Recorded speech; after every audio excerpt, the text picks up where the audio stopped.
राम राम जी। मैं समझ रहा हूँ बहुत समय से बैठे हो, थक गए होगे।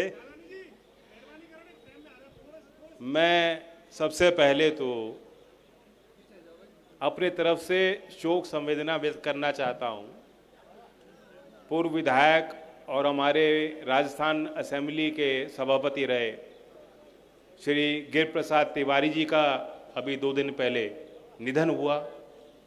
भरतपुर जिले के थे और भी अपनी शोक संवेदना व्यक्त करता हूं। राजस्थान में आकर आज मेरे लिए परम सौभाग्य है कि उनकी कर्म की भूमि में अपने लोगों के बीच, अपने बड़े परिवार के सदस्यों के बीच मैं आपका आशीर्वाद लेने आया हूं। मेरी माता बहनें भी हैं, मेरे पगड़ीदार बुजुर्ग भी ऐसी है, या आपके भलेपन का आशीर्वाद मिल रहा है। यहाँ मान्यता भी है अलग अलग। तेजा जी को माना जाता है तो लोग कहते हैं तेजा जी की वचनबद्धता बहुत प्रसिद्ध थी और उन्होंने वचन दिया था, उसी में उन्होंने अपनी जान भी गंवाई। तो लोग कहते हैं कि तेजा जी का नाम ले लो और कुछ मन्नत मांग लो तो हो जाएगा पूरा। ऐसा ही मानते हैं ना लोग। मुझे तो लगता है कि मैं राजस्थान का नाम लेता हूं और जो काम करना चाहता हूं वो काम पूर्ण हो जाता है। इससे पहले प्रधानमंत्री कौशल विकास योजना की एक लंबित परियोजना चल रही थी। मेरे मंत्री बनने से पहले 2 साल से लंबित थी, उसे अप्रूवल और सैंक्शन नहीं मिल पा रहा था। योजना तो परिचालित थी लेकिन उसको अनुमोदन नहीं मिल पा रहा था कैबिनेट का। 7 फरवरी की तारीख है, कैबिनेट की बैठक में अप्रूवल दिया गया। अगले दिन मेरे नागौर में कार्यक्रम था जो पहले से ही तय था। इस बार भरतपुर की तारीख अध्यक्ष जी कब ली थी आपने? 15 दिन हो गए। 15 दिन है गए इसमें काम में, भले काम में। और कल ही जो है प्रधानमंत्री के कर कमलों से देश के लिए, नौजवानों के लिए 60,000 करोड़ की महत्वाकांक्षी योजना पे मोहर लग गई। तो ये तो काम राजस्थान का ही हुआ कि कोई बात राजस्थान जाने की तय होती है और आपके आशीर्वाद से अच्छा काम, विकास का कारवां हम लोगों का आगे बढ़ जाता है। तो यही कृपा और आशीर्वाद आप लोग बना के रखना। चौधरी चरण सिंह जी ने एक बात कही थी जिसकी गूंज आज भी देश के राजनीतिक गलियारों में तो है ही, गांव गांव में भी उस बात की गूंज, उस बात की समझ रखने वाले लोग जानते हैं कि वही बात आज भी ये देश के लिए प्रासंगिक है। और वो बात थी कि देश के खुशहाली का रास्ता ये देश के गांवों के खेत और खलिहानों के रास्तों से होके जाता है। यानी विकास की हम जो भी परियोजनाएं देश में बनाते हैं, जब तक उसके मुख्य बिंदु में ग्रामीण लोग नहीं होंगे, गांव का विकास नहीं होगा। जो भारत के दर्शन में व्यावहारिक तौर पर वे योजना लोगों को लाभान्वित नहीं कर पाएगी, भारत के विकास और प्रगति में उसका योगदान नहीं हो पाए। वही बात आज भी है। लेकिन चौधरी चरण सिंह जी ने उस समय जो वकालत की थी, जो कहते थे कि कुटीर उद्योग को बढ़ावा दो, उनकी इच्छा थी कि जो कामगार व्यक्ति है, जो लोग हाथों से काम करते हैं, जिनके पास परंपरागत हुनर है, उनके पास सामर्थ्य ना हो लेकिन अपने काम की बारीकी की जानकारी है, क्योंकि पीढ़ी दर पीढ़ी वो काम वो करते आए, चाहे किसानी का हो, चाहे कामगार का हो, चाहे कारीगर का हो, जो गांव के काम हैं, उन लोगों को काम मिलता रहना चाहिए, उनकी आय बढ़ती रहनी चाहिए। उनकी क्रय शक्ति बढ़ेगी तो वो बचत तो कम करेंगे, वो खर्च करेंगे, उससे छोटे व्यापारी को लाभ मिलेगा, भारत की अर्थव्यवस्था में उसका लाभ दिखाई देगा। और आज के समय में आधुनिक भारत के इस 21वीं सदी के भारत में, जहां भारत की तस्वीर आज बहुत बदल चुकी है और आप लोग भी महसूस करते हैं, गांवों के परिवेश में ये बैठक हो रही है। ये मोबाइल फोन जो लोगों के हाथों में आ गया, पहले किसी ने कल्पना नहीं की थी। हमारे बुजुर्ग लोग कितना उसका इस्तेमाल कर रहे हैं मैं नहीं जानता, कितने लोगों के पास स्मार्टफोन और उसे कैसे आप चालित करते हो। लेकिन आज गांव गांव के बच्चे बच्चे को मालूम है, कोई सरकारी योजना बनती है, उसका लाभ भी लेना है तो सारी जानकारी, सारी प्रक्रिया, सब कुछ डिजिटल माध्यम से, मोबाइल फोन के माध्यम से, इंटरनेट के माध्यम से घर घर सीधी पहुंचती है। चौधरी साहब का जमाना वो दूसरा था, आज ये समय अलग है, लेकिन इस समय में भी उस बात की गूंज है। उस बात पे गांव में कहीं भी सभा हो जाए, ये बयाना में हो रही है, देश के किसी कोने में आप सभा करेंगे और कहेंगे कि देश के बुनियादी ढांचे में किसान की गिनती होनी चाहिए, मजदूर की गिनती होनी चाहिए, तो ताली बजाएंगी। तो संख्या में आप कम नहीं हो, लेकिन आधुनिक भारत में हमें जो आगे बढ़ने के लिए चाहिए, हमें सीखना होगा, नए सिरे से सीखना होगा। और उस परिप्रेक्ष्य में मैं बताना चाहता हूं कि जो कल परियोजना बनी है, आप मुझसे पूछ सकते हो कि उसमें भरतपुर का क्या जिक्र है। सुभाष जी बैठे हैं, ये हमारे दूसरी बार से लगातार जनप्रतिनिधि क्षेत्र से, भरतपुर से चुन के आए आपके सहयोग राष्ट्रीयवास। क्षेत्र अलग अलग होगा, लेकिन मैं मानता हूं कि लोकदल को मानने वाला, लोकदल को सपोर्ट करने वाले जितने लोग थे पूरे राजस्थान के, उनके चेहरे पे भी मुस्कान थी और उनको दिल में खुशी महसूस हुई कि सुभाष गर्ग दोबारा विधायक बने। और मैं बताना चाहता हूं कि भरतपुर के हिस्से में क्या आया। कल प्रधानमंत्री ने बटन दबा के जो उद्घाटन किया है, आजादी से आज तक कभी भी आईटीआई के संस्था को इतना पैसा, इतने संसाधन, इतना निवेश किसी सरकार ने नहीं किया। और ये ब्रज का क्षेत्र है, राजा महेंद्र प्रताप जी को तो जानते हो, खूब मानते हो ना। विदेशों में गए, स्वतंत्रता संग्राम में क्या नहीं किया उन्होंने, और जिस सम्मान के वो हकदार हैं, ये हम लोगों की कमियां और कमजोरियां रही हैं, हम लोगों के बंटवारे रहे कि वो शायद वो सम्मान हम लोग उनको अभी नहीं दिला पाए। लेकिन यहां के लोगों को बताना चाहता हूं, खास तौर से नौजवानों को, कि मैं कल आईटीआई की योजना की जो हमने लॉन्च करी, शुभारंभ किया, ये देश में पहली पॉलिटेक्निक और किसी ने नहीं बनाई थी। वो राजा महेंद्र प्रताप जी ने प्रेम विद्यालय वृंदावन में पॉलिटेक्निक की स्थापना 1909 में करी थी, और उसकी आधारशिला मदन मोहन मालवीय जी के हाथों से हुई। तो ये इतिहास है। उस समय आधुनिक इंजीनियरिंग का कोर्स उन्होंने चालू किया, तो गांव के लोग, गांव के बीच के लोग, किसान की अगली बिरादरियां, किसान की पीढ़ी सब समझती है कि हमें आगे बढ़ना है, तरक्की करनी है, तो आधुनिकता से जुड़ना पड़ेगा। जो दुनिया में नई विधि आ रही है उसे समझना होगा। आज के समय बड़ी बड़ी फैक्ट्री लगती हैं, लेकिन मशीनरी बिल्कुल अलग है। पुराने वाले पेंच वाली मशीन नहीं लग रही अब। वो मशीन को मेंटेन करना, उस मशीन को चलाना, उस मशीन के माध्यम उत्पाद करना, इस आधुनिक फैक्ट्री में आम आदमी की बस की बात नहीं है। उसके लिए आपको प्रशिक्षित होना पड़ेगा।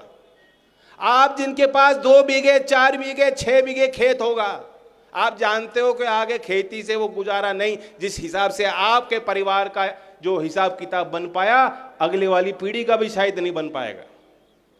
और नौकरियां उन्हीं को मिलेंगी आने वाले समय में, जो इस आधुनिक युग में अपने आप के प्रशिक्षण पे, अपने आप के तैयारी पे ध्यान देगा, अपने आप को वो सामर्थ्य देगा, वो औजार देगा, वो तंत्र देगा, अपने आप के लिए खड़ा करेगा मेहनत करके।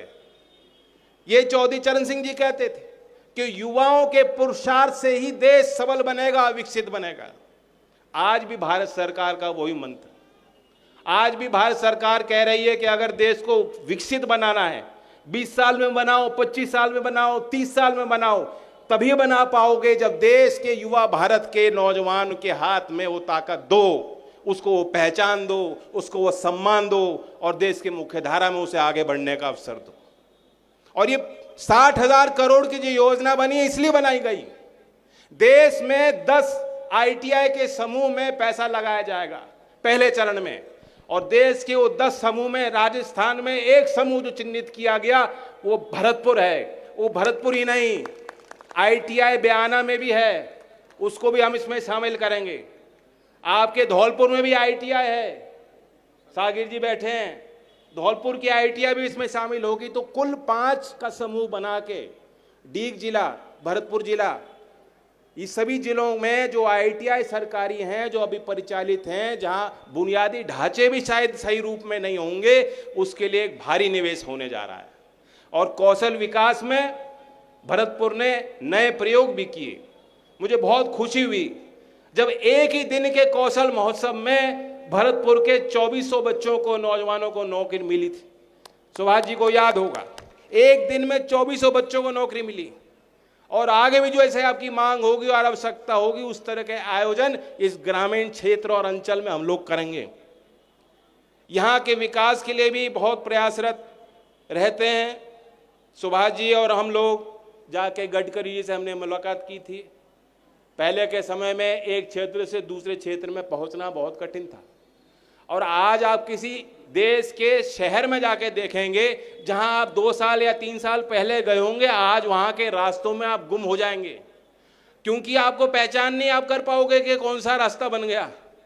ये नए रास्ते बन रहे हैं, नए एक्सप्रेसवे, नए हाईवे का निर्माण हो रहा है, उससे लोगों को रोजगार भी मिल रहा है, लोगों का आवागमन भी सरल हो रहा है। और दूर दराज के क्षेत्रों में जहां कोई निवेश नहीं संभव होता था, व्यापार नहीं संभव होता था, शिक्षा के साधन नहीं होते थे, आज हाईवे के विस्तारीकरण से वे सारी चीजें अब सुलभ हो रही हैं।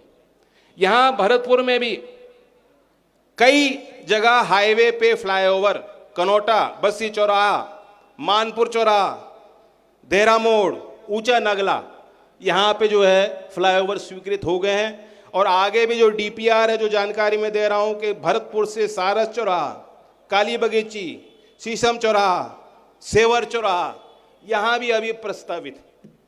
मैंने आईटीआई के समूह की बात की भरतपुर की, जिसको बयाना के क्षेत्र को भी मिलेगा लाभ, और आने वाले 5 वर्षों में देश के लाखों नौजवानों को लाभ मिलना है। राजस्थान सरकार के सहयोग से, और क्योंकि यहाँ की सरकार ने उस योजना को समझा, उसके लाभ को समझा, उन्होंने एक और प्रस्ताव हमें दिया है, जो अलवर नीमराना के क्षेत्र में कार्यरत है, वहाँ जो उद्योग है उनके साथ उनको शामिल करके हम उसको क्रियान्वित करेंगे। इस क्षेत्र की बड़ी समस्या, क्योंकि राजस्थान का आदमी जानता है जल ही जीवन है, और जल के संसाधनों के महत्व को गांव के किसान भाई भी अच्छी रूप से समझते हैं। जो महिला बैठी हैं वो भी जानती हैं कि घर की व्यवस्था आपके हाथ में होती है। ईस्टर्न राजस्थान के 13 जिलों की एक लंबित परियोजना, जो बहुत बड़ी परियोजना थी, जिस पे बहुत राजनीति भी हुई, और वो ये समझो कि मामला ठप ही था। 70,000 करोड़ की परियोजना है, और 2025 के वर्ष के शुरुआत में ही जल संसाधन मंत्री जी ने, केंद्र मंत्री ने 2 टूक कह दिया था कि अब ये केंद्र की परियोजना है, 90% जो पैसा है, जो धनराशि है, वो केंद्र की सरकार इसमें देगी, और 5% ये जो 2 प्रभावित राज्य उसको देंगे, ताकि 13 जो हमारे जिले हैं, 70,000 करोड़ की लागत से पैसा लगेगा, और यहाँ चंबल नदी हो, पार्वती नदी हो, उसका लाभ यहाँ के किसानों को और मूल निवासियों को मिलने जा रहा है। अब समय तो लगता ही है, ये ऐसी परियोजना जो एकदम नहीं दिखाई देती, लंबी अवधि की परियोजना है, लेकिन आज हम ध्यान नहीं करेंगे और आज ही निवेश नहीं करेंगे तो आने वाले समय में हमारी कठिनाइयां बढ़ जाएंगी। और उसी अंदाज से मैं आपको कहता हूं कि आप अपने बच्चों के साथ भी बैठते हो तो उनके अंदर भी वो प्रेरणा पैदा करो। एक समय था जब स्कूल में बैठक होती थी और स्कूल के मास्टर बच्चों से पूछते थे कि बेटा बड़े होके क्या बनोगे। ये ऐसा सवाल है जो मुझसे भी पूछा गया, सबसे पूछा जाता है स्कूल में, क्या बनोगे बड़े हो। कोई कहता है इंजीनियर बनूंगा, कोई कहता है अधिकारी बनूंगा, कोई कहता है सेना में जाऊंगा, कोई कहता है डॉक्टर बनूंगा, कोई कहता है मैं एस्ट्रोनॉट बनूंगा, अंतरिक्ष में जाऊंगा। बच्चों की जो कल्पना होती है उस अनुरूप वो कहते हैं। लेकिन अब वो समय नहीं है। आने वाले 10 से 20 वर्षों में इतना परिवर्तन होने जा रहा है तेज गति से कि ये जो हम काम गिना रहे हैं, इन काम का स्वरूप ही बदल जाएगा। आज जो एक दौड़ होती है बच्चों की कि स्कूल खत्म कर लिया, चलो बीए कर लो, बीएड कर लो, डिग्री नहीं होगी तो नौकरी नहीं मिलेगी। आज वास्तविक स्थिति ये जरूरी नहीं है कि आपके पास डिग्री होगी तभी नौकरी मिलेगी। 10वीं पास करके, 12वीं पास करके भी आईटीआई का सर्टिफिकेट अगर आप ईमानदारी से प्रशिक्षण करोगे तो, कुछ सीखोगे तो आपकी नौकरी आपको मिल सकती है। ये मैं आपको कहना चाहता हूं। एक समय आया था आपके बगल के राज्य में, कुछ समय हमने ऐसा भी कालखंड देखा जब बड़े नेता मुख्यमंत्री के पद पे बैठे कहते थे चीटिंग कर लो, चोरी कर लो, मैं हूं ना। आपको ध्यान होगा उसका नुकसान आज तक आपको मिल रहा है। मैं मंत्री बना हूं, मेरा ध्यान आया कि इस सिस्टम में, व्यवस्था में सुधार कैसे लाऊंगा। जब तक लोगों का विश्वास नहीं बनेगा कि सर्टिफिकेट, जो डिप्लोमा, जो स्कूल की पढ़ाई हम दे रहे हैं, इसमें सार्थकता है, इसमें व्यवहारिकता है, इसमें पारदर्शी तरीके से इम्तिहान हो रहे हैं, इन पे कोई भी जो आपको नौकरी देने वाला व्यक्ति अगर विश्वास नहीं करेगा तो नौकरी मिल ही नहीं सकती। इसलिए मंत्री बनने के बाद बहुत सारी प्राइवेट आईटीआई चल रही थी, मैं नहीं कहता, लेकिन बहुत सारी हवा में भी थी, जो कमरा नहीं था लेकिन दिखाया जा रहा था कि 4 कमरे हैं और इतने बच्चे पढ़ रहे हैं। जब तहकीकात की, 1 साल के अंदर 4.5 लाख ऐसी सीटों को मैंने बंद करने का काम किया है जो पाया गया जहां चोरी हो रही थी। किसान तो पैदा ही ईमानदार है, किसान ईमानदारी होता है। ये जितने लोग बैठे हैं, गांव का सबसे गरीब व्यक्ति भी बड़े दिल का व्यक्ति होता है और ईमानदार व्यक्ति होता है। इसलिए इस ईमानदारी की महत्व को आप समझते हो। चौधरी चरण सिंह के पूरे राजनीतिक और सामाजिक जीवन में उनकी सबसे बड़ी पूंजी यही थी कि लोग उनकी तरफ देखते थे और उनके वचन पे विश्वास करते थे और ये मानते थे कि हमारे हैं। मैं भी ये जानता हूं और मैं भी यही चाहता हूं और मेरा भी यही संकल्प है कि मैं कहीं भी जाऊं तो मुझे लोग कहें कि ये चौधरी चरण सिंह का नाती है, तो कुछ इसने भी कोशिश की उनके जैसे बनने की। ये भी मेरे लिए सबसे बड़ी पूंजी होगी। लेकिन आपको अपने बच्चों को बैठाना पड़ेगा, उनकी काउंसलिंग करनी पड़ेगी, उनको समझाना पड़ेगा। मेहनत के कोई शॉर्टकट नहीं है। आप इम्तिहान चोरी से करवा दोगे, दिलवा दोगे, सर्टिफिकेट फर्जी दिलवा दोगे, उसका कोई लाभ नहीं, क्योंकि नौकरी के पहले दिन ही पत्ते खुल जाएंगे। नौकरी में रखने वाला व्यक्ति कहेगा भाई तू टेम्परेरी रहना है, परमानेंट नहीं होने वाला। तो इसलिए इस हुनर को अपने अंदर पैदा करना होगा और कोई चारा नहीं। किसान की अगली पीढ़ी को इस आधुनिकता से हमें जोड़ना है। आईटीआई के माध्यम से 14,500 देश भर में आईटीआई हैं। आने वाले वर्षों में करोड़ों बच्चों को हमें प्रशिक्षण देना है कि नए उभरते भारत का वो हिस्सा बने और वो पिछड़ ना जाए और पीछे ना रह जाएं। थोड़ी सी उनको इंग्लिश नहीं आती इसलिए उनको इंटरव्यू में अपनी बात कहनी नहीं आती, इसलिए उनको लिखना पढ़ना उस हिसाब से नहीं आता, या वो अपनी क्षेत्रीय भाषा में समझा सकते हैं, सामने वाला इंटरव्यू ले रहा है वो इंग्लिश सुनना चाह रहा है, इस कारण से, या सिर्फ इसलिए कि वो गांव से आते हैं इसलिए उनको नौकरी ना मिल पाए। ये ऐसी परिस्थितियां, ऐसी व्यवस्थाएं मैं धिक्कारता हूं और ऐसी व्यवस्था हमने पीछे छोड़ दी है और पीछे छोड़नी है। और इस देश में, इस देश के भला हम चाहते हैं तो देश के नौजवानों को आगे बढ़ाना। मैं इस क्षेत्र के किसानों को और उत्पादकों को भी अपने तरफ से, देश की तरफ से आभार व्यक्त करता हूं। राजस्थान में बहुत अव्वल किस्म की खेती भी है, कई ऐसी फसलें हैं जो आप देश में सबसे ज़्यादा पैदावार करते हैं। और ये जो पूरी बेल्ट है, यहाँ तो सरसों ही सरसों है। अब आप हिसाब लगाओगे, अब जो मंत्र है सबने सुना आत्मनिर्भरता का, क्योंकि दुनिया में सभी देश ये सोच रहे हैं कि बाहर से लोगों को मत आने दो, बाहर से व्यापार को सीमित रखो, देश की मुद्रास्फीति को पे नियंत्रण रखो, महंगाई पे नियंत्रण रखो, देश की अर्थव्यवस्था को संभालो। जब सारे देश ये सोच सकते हैं तो दुनिया में जो 3रे नंबर की अर्थव्यवस्था अब भारत बना है, क्यों हमें नहीं सोचना चाहिए? सरदार पटेल जी ने कहा था कि जो समाज एक नहीं रह पाता वो पिछड़ जाता है, जो समाज के अंदर एकता बनती है, समन्वय बनता है, तो आध्यात्मिक नेतृत्व उस समाज के हाथ में चला जाता है। तो नैतिक और आध्यात्मिक नेतृत्व को दुनिया में लाने के लिए, देश की अर्थव्यवस्था को मजबूत करने के लिए आत्मनिर्भरता को कोई चारा नहीं। लेकिन वही सरसों जो आप पैदा करते हो, सरकार का दारोमदार बनता है कि वो सरसों का कण कण खरीदे, हर फसल को उस तरह से व्यापक तौर से किसान को खरीदे या सुनिश्चित करे कि किसान को बेहतर भाव कैसे मिल सकता है। आज हम 1.5 लाख करोड़ तक आ गया है, 1.5 लाख करोड़ तक खाद्यान्न का तेल बाहर से हम मंगा रहे हैं, इंपोर्ट कर रहे हैं, उसका बिल 1.5 लाख करोड़ तक है। ये पैसा हमारे आपके जेब से ही तो जा रहा है। और दूसरी तरफ आप पैदावार कर रहे हो, अगर मार्केट का मूल्य एमएसपी के कभी नीचे चला जाता है तो किसान को कौन पूछता है?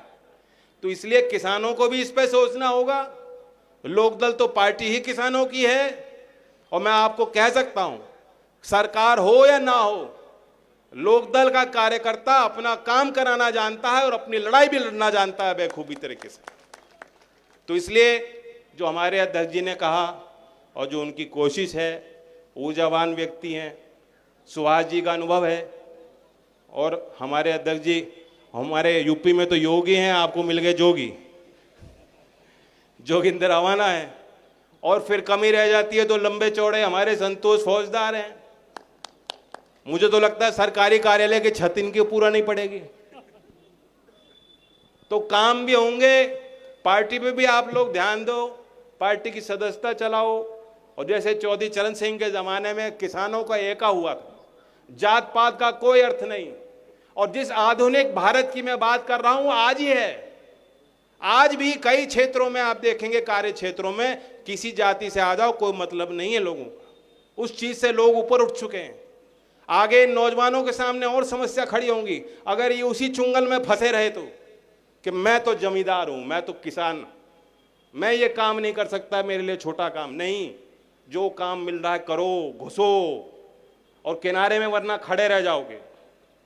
सिस्टम का हिस्सा बनो। और मैं हूं ना, मैं कहता हूं, छाती ठोक के बोलो, मैं हूं। जयंत हैं तुम्हारे लिए, जोगिंदर हैं तुम्हारे लिए, ये लोकदल खड़ी है तुम्हारे लिए। अपने ऊपर विश्वास करो। जयंत चौधरी, चौधरी चरण सिंह, चौधरी चरण सिंह, राष्ट्रीय लोकदल, राष्ट्रीय लोकदल। अभी यहाँ कुछ दिनों पहले कौशल रथ को भी हमने संचालित किया।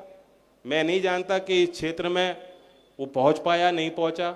जोगेंद्र जी को मैं कहूँगा कि दोबारा, क्योंकि अभी उसे हमने जोधपुर के जिले में भेजा है। बहुत अच्छी परियोजना है। वो गांव में रथ आता है, स्कूल में कॉलेज में संचालित है और एक दिन बच्चे बैठते हैं, 20-20 का बैच बनता है, उनको आखिरकार सर्टिफिकेट मिलता है। तो अगर आपकी इच्छा हो, सहमति होगी और भागीदारी होगी तो कौशल रथ को वहां से सीकर और सीकर से दोबारा मैं यहीं भरतपुर पहुंचाऊंगा, ताकि यहां भी गांव-गांव के क्षेत्र में घूमें, भ्रमण करें और काम करें। मैं फिर संघर्ष तो बहुत किया, अब काम करने का वक्त है। बहुत मुश्किल से कलम आई हाथ में और आप आशीर्वाद बना के रखो, कलम का प्रयोग करूंगा तो आपको लाभ मिले, पीढ़ियों को लाभ मिले। धन्यवाद। जय हिंद, जय भारत।